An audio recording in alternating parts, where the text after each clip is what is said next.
Ever wonder why some resource-rich countries stay stuck in poverty and debt? It's a complex question, but today we're going to uncover a hidden blueprint that has, for decades, reshaped the destinies of nations. This isn't a conspiracy theory.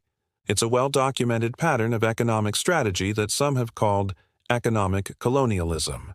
Imagine a developing country, bursting with potential, minerals, oil, lush forests. Now, imagine international corporations and financial institutions arriving, offering massive loans for huge infrastructure projects. Think power plants, highways, industrial parks. On the surface, it sounds like progress, right? A ticket to modernization.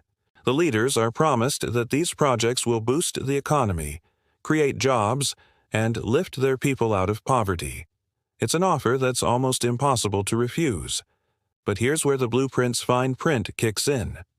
The economic projections for these megaprojects are often wildly optimistic.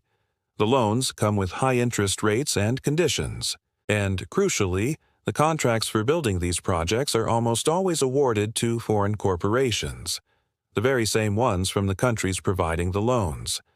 So, the money doesn't truly enter the local economy.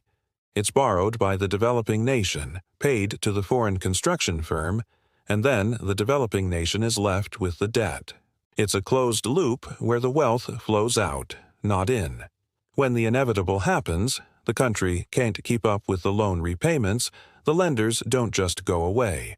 This is phase 2 of the blueprint. They return not as partners but as collectors. They demand structural adjustments.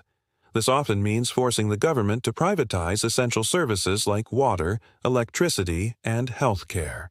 They may also demand access to natural resources at bargain bin prices, or require the country to cut spending on education and social programs to prioritize debt repayment. The result? The nation becomes economically dependent. Its own resources are sold off to pay debts for projects that never delivered on their initial promises. The population might face higher costs for basic necessities, and the government loses control over its own economic future.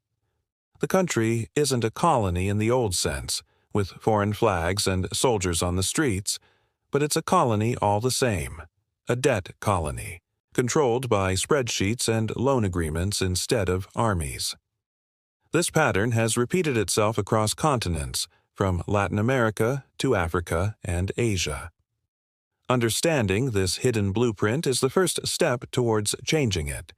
It helps us see that poverty in many parts of the world isn't just an accident. It's often the result of a system. By supporting fair trade, advocating for debt forgiveness, and demanding transparency in international loans, we can help empower nations to build their own futures on their own terms. Smash that like button and subscribe for more.